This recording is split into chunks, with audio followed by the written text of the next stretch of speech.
We really appreciate all of the dynamic conversation that's happening in the chat. That is great. We love the ideas that are being shared, the challenges that you're facing. Um, it is great. It really is great to see that. So we have talked a lot about different ways that we're seeing those skills shifts as AI becomes more incorporated not only in our roles, in the seat we sit in today, but also in what we're helping students learn and grow into to help them be employable in the future. So a few takeaways that we wanted to circle back to. We've talked a lot about this today, but importantly, the shift is from that we're really seeing a shift from the expectation to our the first expectation is just to produce an output. Well, that's not, yes, at a level you have to produce something, but the stakes are just a little bit higher, right? It's not just about producing a product. And this can be, and I think about this as I sit in my seat, I think about this as I work with learners. The product is not necessarily as important anymore as the process. Understanding the process to get there, having the skill set to be able to process where we're at, to be able to push that a little bit farther. Completion. While yes, you have to complete the task, well, yes, the learner has to complete something. It's also about the decision making along the way, how we are or are not incorporating the existing tools into whatever it is we're doing. It's about how we're using AI.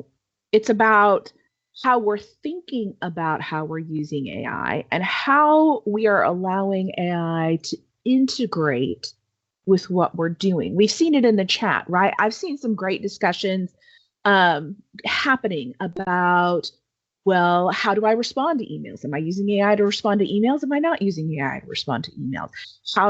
Where am I using, if we've got online classes and AI, how is that impacting how students are actually learning the skills to build and write essays or build and write? I always think about it as an output, right? Because that essay writing is a skill that could be iterated in different ways in different industries, right?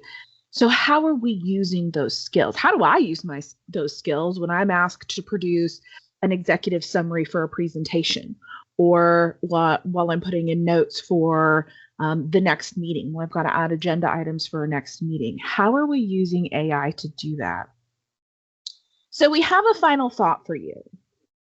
The advantage is not avoiding AI, right? In a lot of places where we've seen, oh no, push AI out, or I don't know how to use that.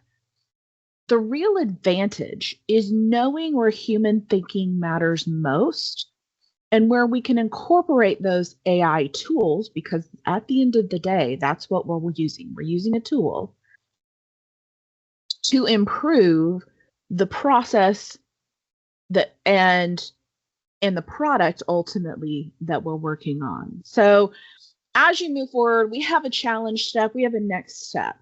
As we're preparing for fall, as we're looking ahead from a productivity standpoint, maybe looking ahead to next month, as a faculty standpoint, looking ahead maybe to next fall, think about one thing that you're going to try to redesign, whether that's one thing in your course, whether that's one assessment. We always talk about starting easy, right? Pick one thing. Nobody can do it all at once. So pick one thing, pick one assessment, pick one assignment, pick one thing in your course that you are going to add an AI skill to. Pick one thing that you want to try to incorporate AI with in your everyday. From a productivity standpoint, where can you use AI to help you and move that forward? So that you can put that in the chat, but you can also, I also want you to think about that as you walk away. Think about that one thing that you can help you, that you can implement and you can thread AI into, that would help your life, one, be easier, or two, grow a student skill set, improve that student skill set. We want to thank you all we've got about 4 minutes left, so we're going to hang around and answer questions. But we want to thank you all for joining us today. We want to thank you for taking time with us. We appreciate you prioritizing coming to Tech Talk Tuesdays. We appreciate the incredible interaction in the chat. That has been absolutely fantastic to see. You can connect with us anytime. We do have our Building Minds and Machines site. You can find that. We'll give you the link, but you can also search for us on the TBR webpage. You can put in AI Learning Collaborative or AI resources, and we'll pop up on the academic affairs page. We have a lot of information, and that Building Minds and Machines site is very robust. It has our frameworks, it has the recordings for all of our Tech Talk Tuesdays, and it has a lot of resources. Please go check it out. We do provide custom training, so if you or your department would be interested in having us do some customized training for you, feel free to ask. We are always happy to do that. And you can connect with us anytime at ailearning@tbr.edu. So thank you for coming. We are going to hang out. And Wesley, I did see your hand pop up. So if you have a question, please come off mute and let us know. But it's so good to see you all. And I hope you have a fantastic rest of your week.